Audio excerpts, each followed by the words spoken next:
everybody. Thank you for starting the applause here in the second row. I see you. Welcome, welcome. My name is Geri, and I do events here at Anderson's Bookshop, and in combination, partnership, rather I should say, with our friends here at the beautiful historic Tivoli Theater. Isn't it gorgeous in here? Yes. This is a restored 1920s theater, and we've been working with them for a very long time, and we're really glad to be partners again. So we just want to welcome you this fine evening to have a little event and talk some books, and maybe some other things, we shall see. For those of you who are not familiar with Anderson's Bookshop, we are your local independent bookstore. We are just on the other side of the tracks here in Downers Grove, and our other store in Naperville, as well as our toy shop and our book fair company that does book fairs in schools, which is based in Aurora. So we have been actually selling books as part of the Anderson family business for almost 150 years. In a couple of years, yes.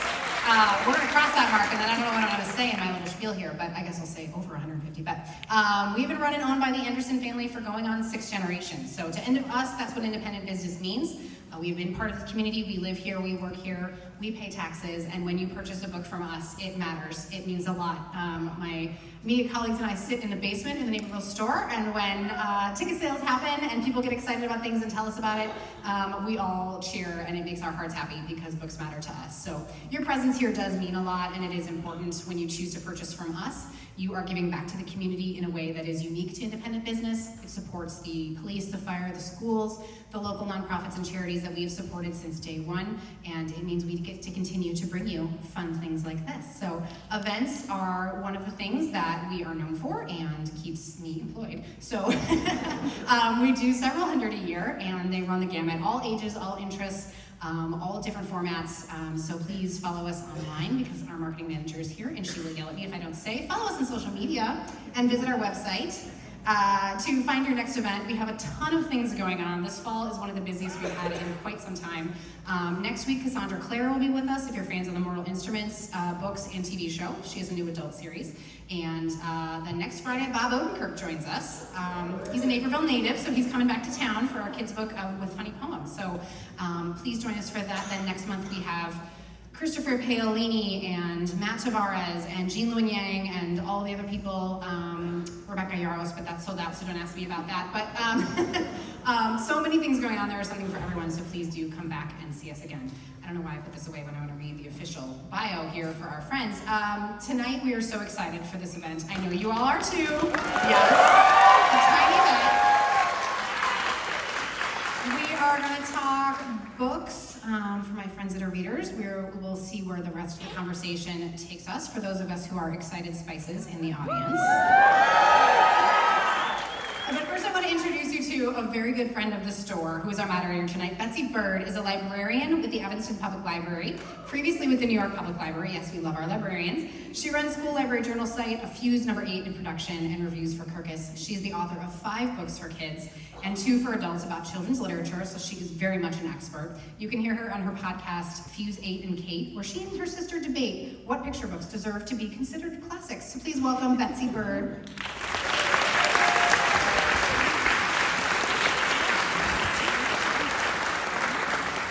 Probably getting them mic'd up out there, so she'll be out in just a second. But we will then go ahead and introduce. Yes. Okay, here's Betsy. Yes. Welcome, Betsy. Dramatic entrance for you. And of course, our featured author tonight, Geri Halliwell-Horner, is a renowned singer, writer, producer, and actress who is widely recognized for her iconic place in British pop culture as an original member of the record-breaking girl group called... might be familiar with that group. As Ginger Spice, she played a formative role in their band as they became one of the biggest selling girl groups of all time. She is the successful author of the Eugenia Lavender book series and the autobiography, If Only. She continues to work with the Royal Commonwealth to promote prospects through literacy to Commonwealth citizens and is to be awarded an honorary doctorate of letters at Sheffield Hallam University this autumn. You know this was written by a Brit because it says autumn and not fall. She is the outspoken supporter of animals and is an ambassador of the London Zoo, and tonight she is here to promote her new book, RosieFrost and the Falcon Queen. Please welcome Geri Halliwell-Horner.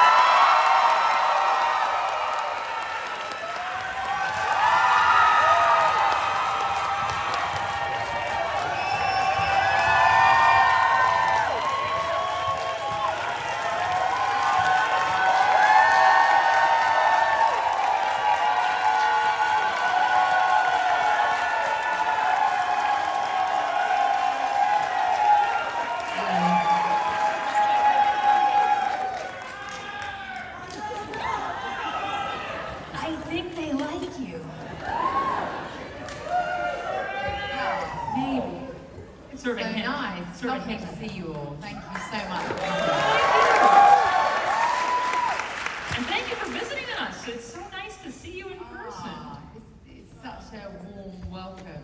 You've made, it just feels like my living room back at, with a bunch of friends. It's lovely. Thank you so much. It's really nice. I love you. Well, I love Chicago. I think it's the people that make a town, though. When you say or a city, it's the people. So good vibes. Yeah. But you're an author. You've written this a fantastic new book for kids. I kind of want to talk to you about it. Is that okay? Yeah, okay. All right, let's do it then. So RosieFrost, where did this book come from? Why did you make it? Why did you write it? I think there's a little baby in here. It's so nice to see so many different faces, and I think good stories are for everyone, whatever your age. And I just felt, and I love stories that are driven by character. Because if I don't care about the character, who cares whether they live or die when they go up the mountain or whatever? It's a character that I connect with. And a good character is timeless, ageless, and I just felt like, you know what, if I think about the world we are today, I feel like the world needs a new hero. And someone that's a real hero is vulnerable and is sometimes scared and is not airbrushed, into some, is the alpha one. And that's relatable, that's courage, and that's a hero to me. And so that I started with that.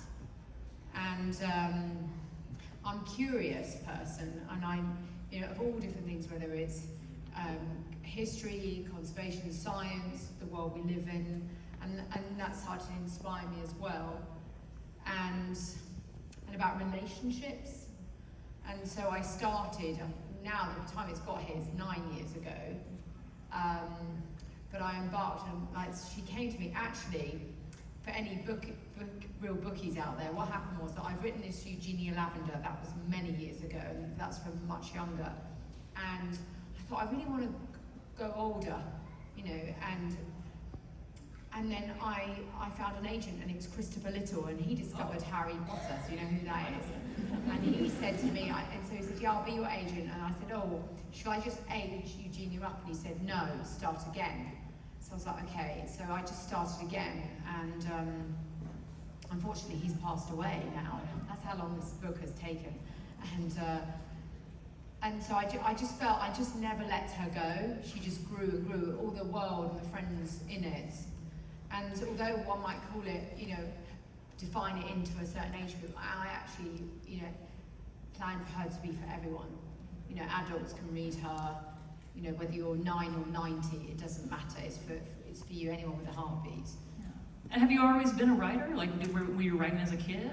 I always loved books, first and foremost, because my mum, she was out.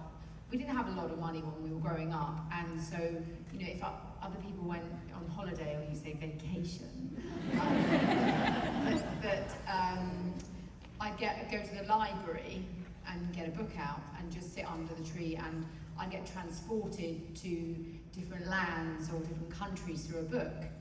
And they'd also, if I ever felt lonely, I could find comfort in a character. That was the first thing. And then I started writing. And, I think I was in middle grade, I started writing. So middle grade, around 9, 10, yeah, around that, yeah. And then, I always loved it. And then before I went into music, I was studying theatre and English literature, like Sons and Lovers, D.H. Lawrence, Hamlet. And I was doing really well. And I really liked the power of word. I felt, obviously you know me as, through music. But the truth is, I'm no Mariah Carey but she's an amazing songwriter. But I felt confident in the writing process. I liked that, and I felt confident. And I like the power of the words and the connection. And so for me, songwriting was like, it's almost like a cappuccino shot of emotion. You've got that amount of time. But with a book, you know, we're going to go on an adventure together, and I'm going to endeavour to hold you and connect with you. It's just a different medium, the same feeling, but a different medium. But I always loved writing. But you mentioned your music, and actually this book kind of combines both your music and your writing, because you wrote songs for this. There's a little QR code in the back of the book that you can follow, and it takes you to 2 of the songs that You know, I love music, and I just think I want basically RosieFrost. You know, the world is immersive. You know, it's Bloodstone Island, and it's going to take you somewhere. And I feel music always helps you with that narration and that connection. So and I've never stopped writing music the whole time. So I thought, you know, why not bring that to the adventure as well? And very few authors write music to go with their books. So. Well, I got the idea actually. Do you know who Julia Donaldson is? Yeah. Oh yeah. Yeah. Ruffalo. So, Yeah. The Ruffalo. Yeah. So I've got a 6-year-old son, and I always do the bedtime story, and then you do the QR. You've got the QR code, but it's like a nursery rhyme, and I was like, oh, okay. And I was thinking, why can't that be for grown-ups? You know, why can't we do it? It's just another way to connect with you. And then I thought, you know, with RosieFrost, it's our, you know, it's our club, it's our world that we get to share it together. Well, what's so cool though is, like, I've seen authors do like QR codes and then here's the playlist. Like they'll do like a Spotify playlist to go with their book, but you actually wrote original music to go with the book. So that's what's so cool about it. It's very nice. So let's just get into your writing itself. So Yeah. How do you write? Are you the kind of person who like sits down and you're like, I'm going to write an outline and I'm going to say every single plot point that happens every single step around the way? Or do you pants it? Like, is it a seat of your pants thing where you're just like, I'm just going to sit down and see what comes out? Which one are you? I'm always character-led first, right? As I say, 'cause sometimes. So character has stayed the same. The characters in the book have stayed the same, right? But I would say, you know, the reason why it took me so long, it was a baptism of fire.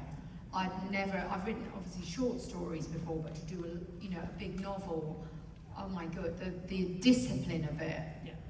And I did originally write like by the seat of your pants, as you said. I was just like, and it's a wonderful thing because you'd never know what's going to happen. But then I was struggling, and I met this writer called William Boyd. Now, if any of you might know him, he wrote Any Human Heart. He's like the Beethoven maestro of writing. He's amazing, this guy. And I met him, this sounds name droppy, so forgive me. But I met him at Buckingham Palace on this literacy and I was standing there, and it was advocating literacy for the Commonwealth. And there was a nice gentleman there, and I was like, hi, and he said he was with Penguin, and I was like, oh, that's nice. And I'd already read his book, but I didn't realise it was him. And then when he said Penguin, I went, oh, would you read my manuscript, please, right? And it was like giving Humpty Dumpty to Beethoven, so I went, yeah. And he went, okay, and then he read it, and he said, okay, because I said, I'm really struggling, and he said, rewrite the whole thing, but this time, do it in the third person and the past tense, because when you write it in the first person, you're sort of backed into a corner, and I didn't know this, and so I did that, and it just really frees you up. So that was probably the best advice I got in the storytelling. So I was learning as I went. So originally it was like, you know, I didn't, but then, and so I had to go back and operate on a body. It was almost repairing it, which was really, I think it's really difficult to do it that way. But you said about structure. I don't think there's a right way to do it. Like the second book I'm doing that comes next, I've done the structure first. Because it sort of takes longer, the setup, but then you still have a bit of freedom, to, you know, but I have to it's like compliment boundaries. you, though. I mean, some people, if you gave a manuscript and they're like, okay, this is great, rewrite the whole thing, they'd be like, yeah, no, I'm not going to do that. But you actually did it. You actually went back and rewrote it. Yeah, I think it just, I think if I felt compelled to bring Rosie to the world. I felt like she needs, like the world needs her. I was going on my instinct, and it sort of showed me. I was like, no, I know I'm not perfect at doing this, but I was just instinctively that I feel like the world needs a new hero, and the other characters in with her, you know, the girls sometimes save the boys, but the boys are strong, but they sometimes cry. You know, those characters that you can relate to, they're modern day heroes.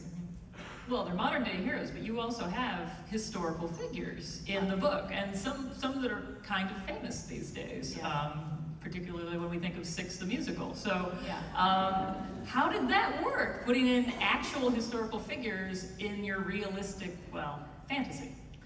Yeah, so there is history involved, and a lot of it is true, and there's certain facts in it. Maybe I might turn the volume up a little bit, but a lot of it is true. So it's based on Bloodstone Island. Bloodstone Island, imagine Jurassic Park, but instead of dinosaurs, it's endangered animals, right? And there is a place that exists like that, and it's in its own hemisphere. It's amazing. It's on the Atlantic. And then I thought, well, the school needs a DNA, and what first came to mind was Queen Elizabeth I. You think, okay, she's full of girl power, she did it, amazing, right? And then I thought, well, you know, what about her mother and Anne Boleyn? And the first thing, someone in publishing said to me, oh no, don't go near here, no one likes her. And I was like, really? And so the more I sort of unpacked her, I felt terrible for her. And actually what I discovered was just, you know, a really bright woman that actually did the best she could, and then got executed by some horrible gits that didn't like her, basically. And can you imagine, so you're a mother and you've got a 3-year-old little girl, and you know you're going to be executed. That's one thing. And the other thing is, imagine if you're that little girl and you know that your dad had your mother's head chopped off, right? So that's 500 years ago. So when Queen Elizabeth I grows up, she's like, okay, I'm queen now, so I'm going to build a school. Now, you want me to get married? I don't think so, right, after what I've seen. But instead, my heirs are going to be the students, the polymaths at this school, their ideas. That's what my legacy is going to be. So she built a school in honour of her mother, okay? All the DNA of Anne Boleyn, which is about reform, creativity, and she was ahead of the time, but she was just, you know, a lot of people were threatened by her. Anyway, so that was 500 years ago.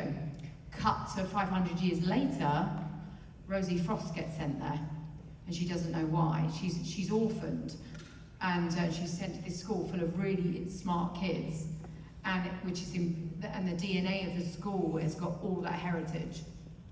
Well, and it's on this island, as you say, with all these endangered animals, and you have a thing for animals, as I understand it. So how did you work that in? Like, was that always the plan from the start, to bring the animal fact? Like, yeah. I mean, it's funny. I think we take the world in. Everything is copy. Everything we see in what we do is copy. It's like they're in our memory banks, or it's prologue, you know. And we bounce, you know, from it into something. And you know, I've always loved going to like London Zoo, particularly, and zoos, they can be brilliant for conservation. For example, London Zoo, so David Attenborough is patron there, and as I am, and you've got animals there that don't exist anywhere else in the world. You know, they're extinct. That's it, game over. But there, they exist. Like there's a Socorro dove that's there, and it's like, oh my God! So you see the beauty of them. Also, Komodo dragons are there, and the one that you saw in James Bond, and so that it's a beautiful thing. So I've always, even when I was a little girl, I just loved animals because they're honest. You know, when you get back home from work, your dog or your cat just loves you. They don't give a shit. Sorry to swear.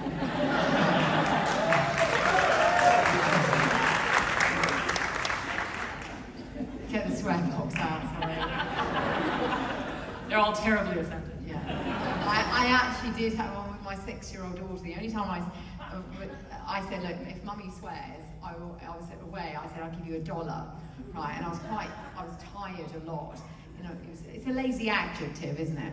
And we went home, and she went home with about $40 in her bag. Well, that actually is a question I have. So you have 3 kids. One of them is 9 years old, I believe, yes? My stepdaughter. Yes, and so kind of the perfect age for the... So, has she read the book? Have all the people in your family read the book? Well, they are... I think any age is right for it, and I think our family are our worst critics. But my husband, my children have been very, very supportive and have liked it. They've loved it. You know what they are like with their mums, they just want their mums to be their mums. But Bluebell actually gave me some, the bit of humour that's in the book. My oldest daughter, she gave me some of the jokes, and I was sort of going to her and saying, what would you say, trying to get some cool tones from it. I'm a cool mum, really. So my husband, he's, I don't know if any of you know him, seen him in the public eye, but he's a good guy, but he's just, he doesn't really read books, and, you know what I mean, he doesn't eat books like me, he's not into, maybe once a year he might take an autobiography, and if you're lucky, and he kept on seeing me wander off, like, for hours. I'd go into this shed, and he'd be like, oh my God, and then I'd go, can I read a bit to you? And he'd go, I'll wait till it's published, right? I was like, okay, supportive. Anyway, so finally, this was a few weeks ago, so he's going off on his travels, going on a plane, and I said, it's out. Do you know what I mean? Okay, you can have one of the first copies. And then the first thing so he takes it on the plane with him, and he rings me, and he says, the first thing he says, and anyone with a partner might connect with this, or what partners are like, he went, oh, it's so much better than I thought it was going to be.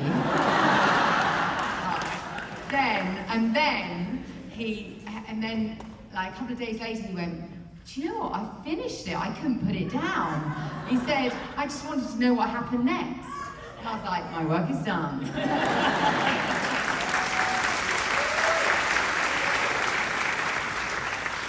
And what about your kids? Yes, I mean, they are our biggest critics. And Monty's not quite there yet, but my daughters, they love it, so. Yeah, Monty's the youngest. Yeah, he's 6, he's more into building Titanic. Yeah.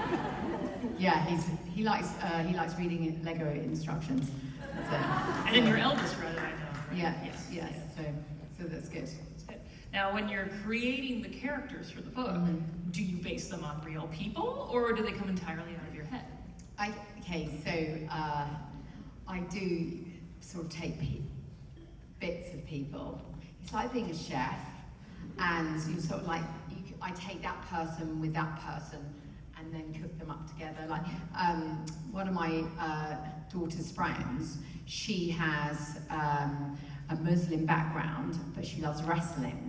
So I've used a little bit of her in Bina, if any of you've looked at her, that's a real person. But then I used the uptightness of somebody else and sort of cooked it up together. And you'll find like Hemlock, if you've got to him yet, if you've met him, like he's definitely someone out there. I wonder. Yeah, and then as Rosie, I can't help putting a little bit of myself in there.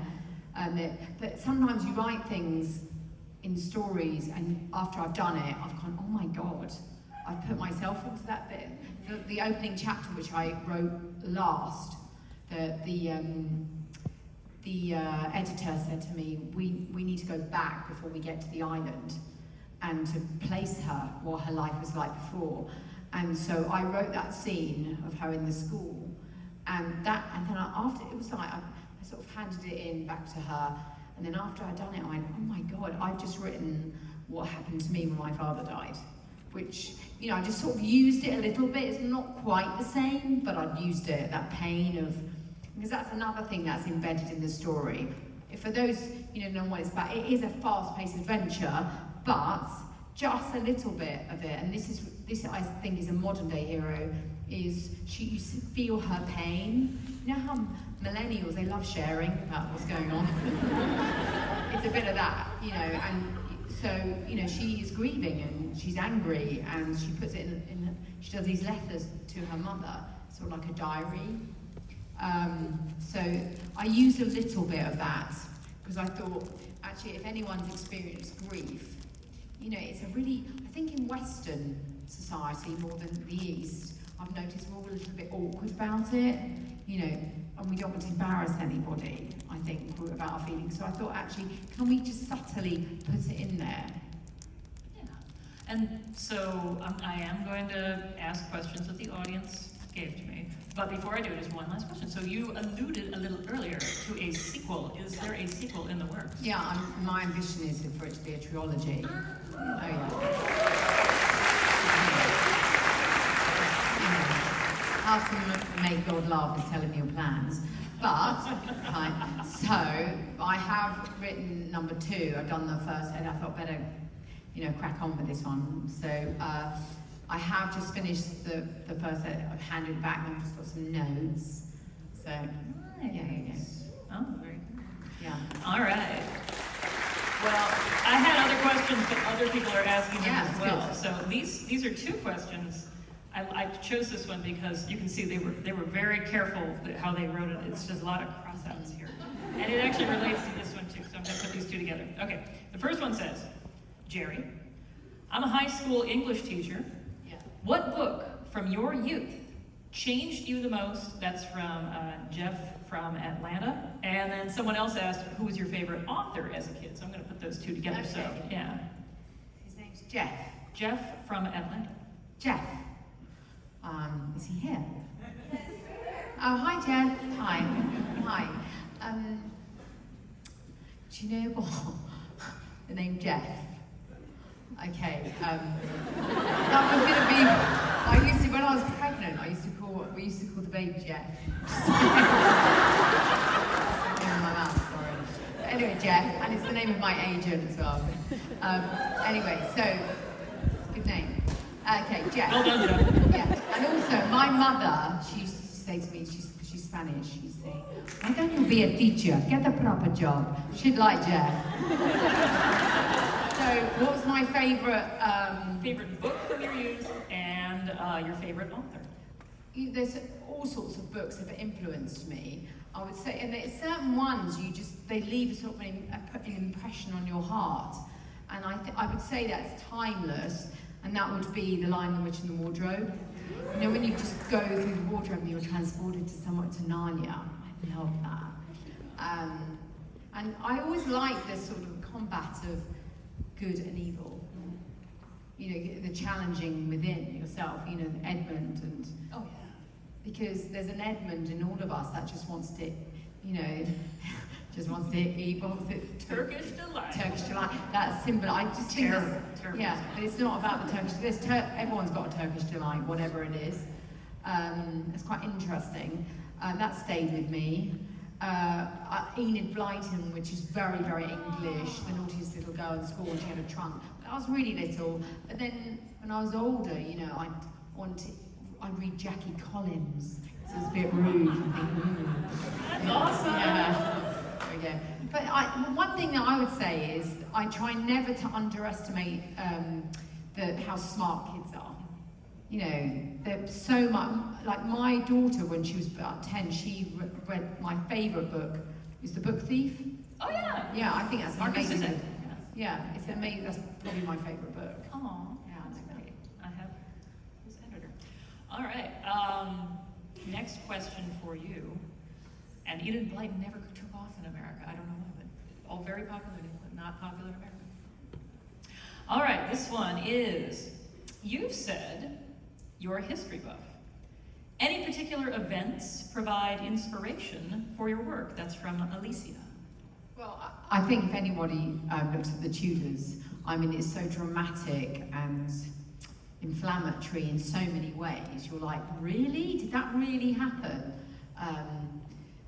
So, I mean, RosieFrost, although it's set in modern times, it really does reflect back. If you want a little bit of history, it's just leaning it in there. Anne Boleyn, she does, you know, the ghost of Anne Boleyn comes into the story. And just looking at that, but to remind, do you know what, a question that I asked myself, who writes history? I read that and I thought, that's true. Who wrote that? Who recorded those events of that version of that person?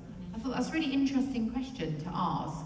And then reminding myself that actually all these people in history that we read about, you forget they're human. You know, that's a human being, you know, a woman of 30. And then just looking at Queen Elizabeth I, what she had to do in her time. She was 26 years old and become, you know, a queen of England, and she became and built this, you know, amazing.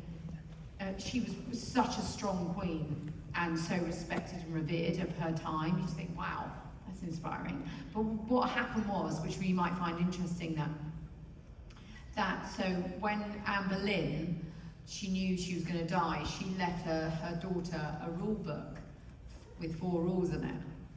I was going to ask you, because don't those 4 rules appear in the book? Yes. What are the 4 rules? Okay, so Falcon, so that everyone called Anne Boleyn the Falcon Queen. Okay, and she left these Falcon Queen rules for her daughters, a bit like going, I'm not going to be here, but here's 4 rules to help you get by. And these 4 rules then are given to RosieFrost. But these 4 rules, I believe anyone could use these 4 rules. Okay, so I'll share the 4 rules. Yeah. Okay.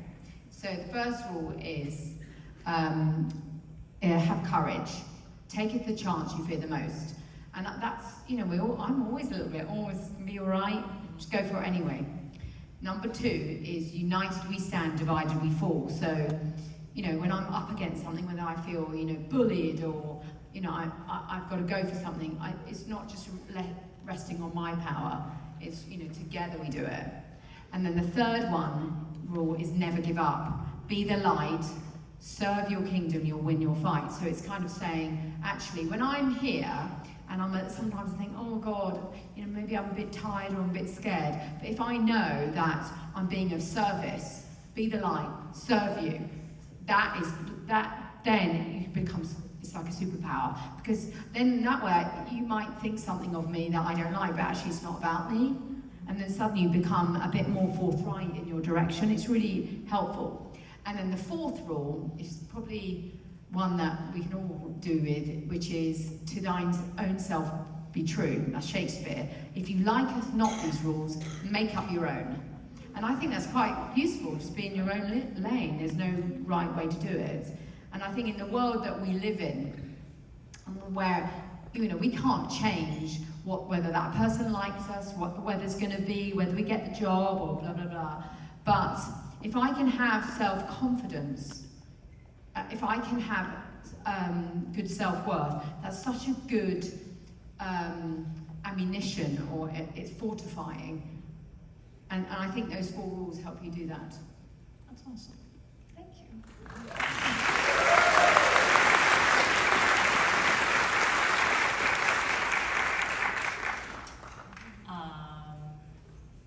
This one actually we already answered. This was from Carl asking, have you begun writing your next book? Yes. Or do you have an idea in your mind for a follow-up? Yeah. Yeah, you already covered that one, yeah. Someone dies.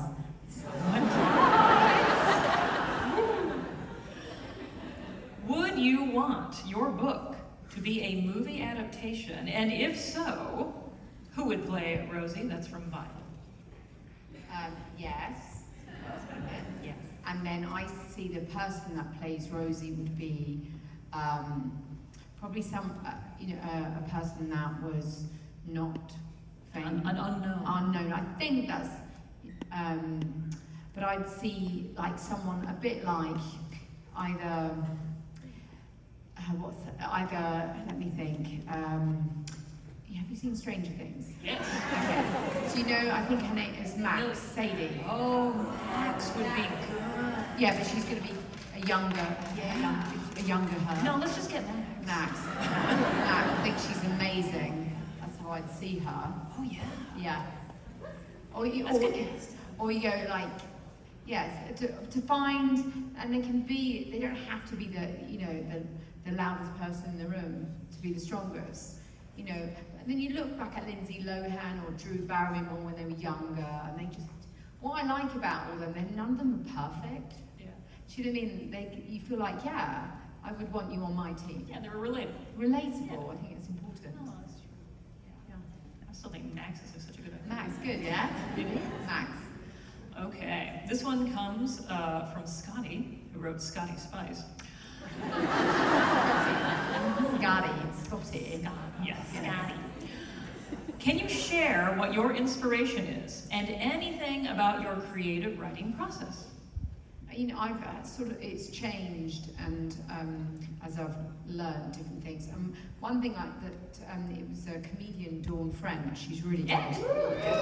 Francie Song. Yeah, she told me, and she writes books, and she said, Geri, you've got to leave your phone outside of the room. Oh, that's good advice. Because otherwise, suddenly it just pulls you out of.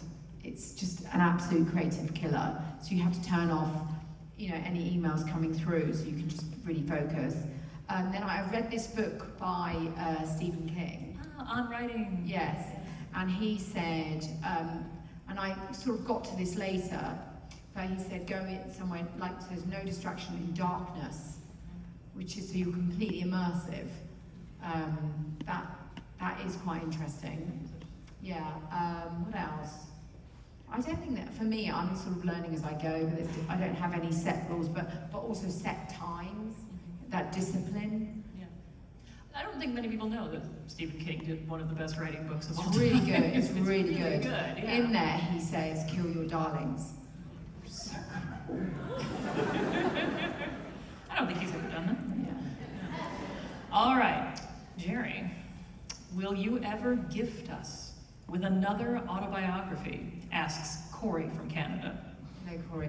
Do you know what? When I think about that autobiography, and it was, I think it was quite refreshing of its time because it was quite honest, which I'm pleased about. But part of me goes, do you know what I mean? That was hopefully like a quarter of a lifetime. And so if it felt okay to do, and if it felt authentic and the right thing to do, but I've got some living to do yet, so we'll see. Right. Okay, let's see. This one actually is also from Scotty. Scotty, you wrote too many. It's okay. How difficult has it been for you to make yourself and your family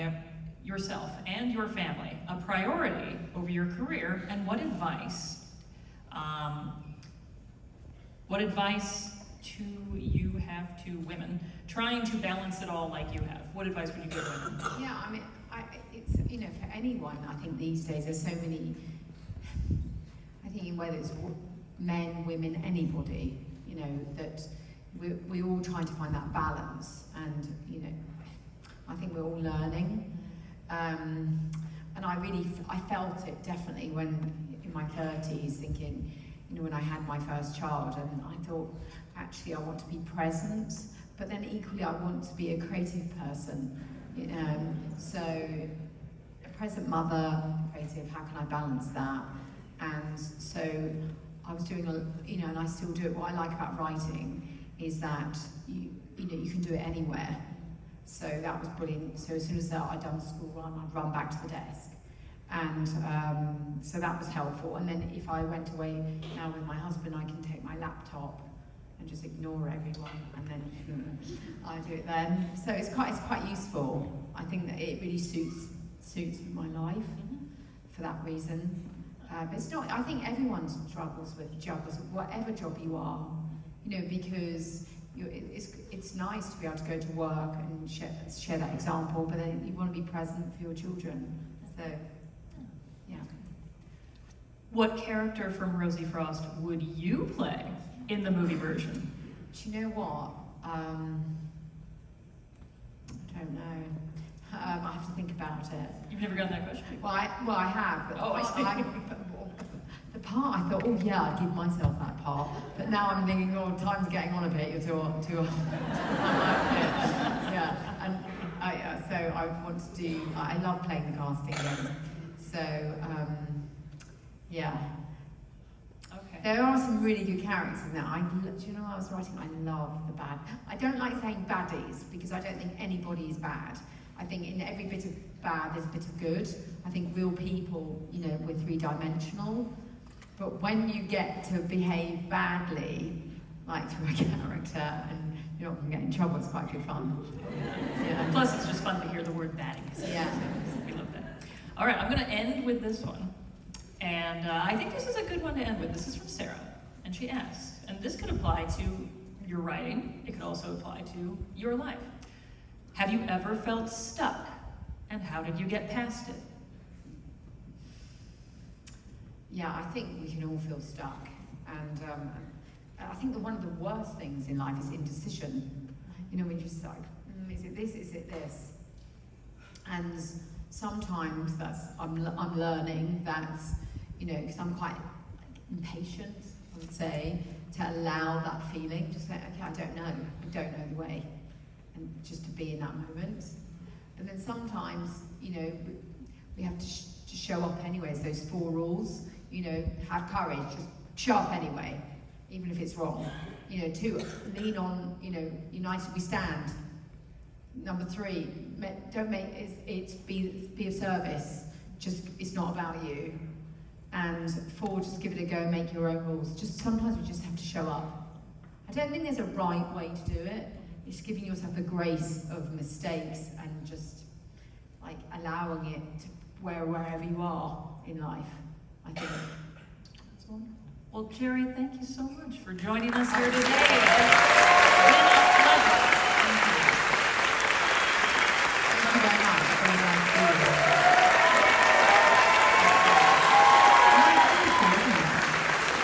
Very nice to meet you.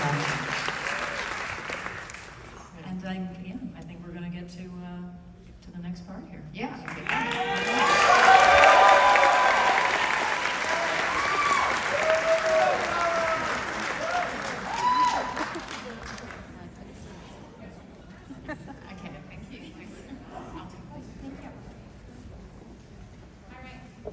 Okay, this one. How about one more round of applause?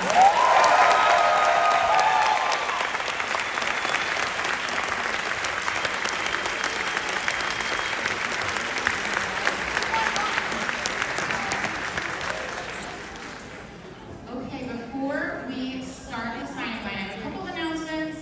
We're going to let Geri get settled up there. First of all, did they already take a picture of all you guys holding up your books? No. Okay. I guess no then. So I'm going to let you, if you guys could all hold them up. All right, 1, 2, 3. Okay. All right, we are going to start the signing line in a minute. Now, there is no need to mad rush to the signing line because we have an order of how we do things here at Anderson's.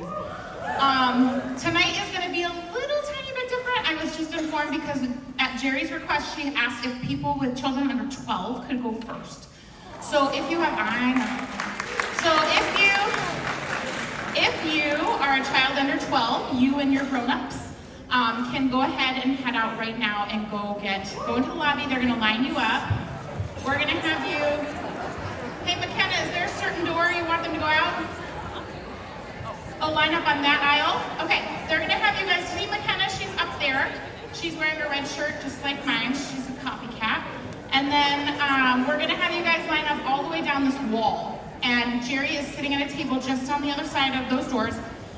So how it's going to work is after we get all the kids through, I'm just trying to see how many we have. Okay, not that many. Great.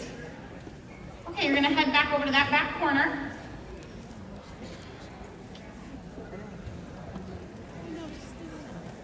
Okay. Maybe we're... All right, we're getting our stuff together. Yes. So all of you that are standing in the back right now, ready to get in line, if you could come down this side aisle here, that would be great. All the way on, what is it, stage right? All that way. My left. Stage left, thank you. I have like some sort of mental block with left and right. Okay. just so I get kind of an idea of how many there are so I can get the rest of the numbers lined up. Awesome. Okay. So, while they're getting settled and I have an idea of how many more to call, I just want to remind everybody who didn't hear my announcement earlier, you have a number, a signing line number on your ticket. It says line or line order number. It's blue or black. It's usually right underneath your ticket number, like your ticket ID number. And if you purchased a ticket here tonight and did not purchase one earlier, then you are just going to be in our last group to go. So we have numbers 1 through 400 tonight to get through, and then you will be in the final group. So after we call through 400, we're going to be like, all right, free for all, everybody else, and then you get to get in line. As a reminder, she will sign the book tonight and one additional piece of memorabilia per ticket. If you order extra books up at the little table that we have out in the lobby, she will sign those, but you do not get an extra piece of memorabilia unless you purchase a second ticket, which also comes with a book. And there's no getting around that. Got that question a couple times. When we get out to the lobby and the signing starts, we are going to keep you guys lined up in number order, and we are very strict about it. Please don't yell at us. We're just doing our jobs. And we will get you guys through as fast as we can, but it probably will take a couple hours to get through everybody here. So if you have a number towards the end, just be patient. You guys can relax in here. They will be checking numbers for the door to make sure that nobody's sneaking into line, because we've had that issue the last couple events, unfortunately. We do also have concessions for sale out there. You can smell the popcorn. It smells so good. And you guys can help yourself and come and go through those doors for that. All right, so now that I have all the kids in mind, I'm gonna say, if you have between numbers 1 and 20, you can go ahead and join the end of that line.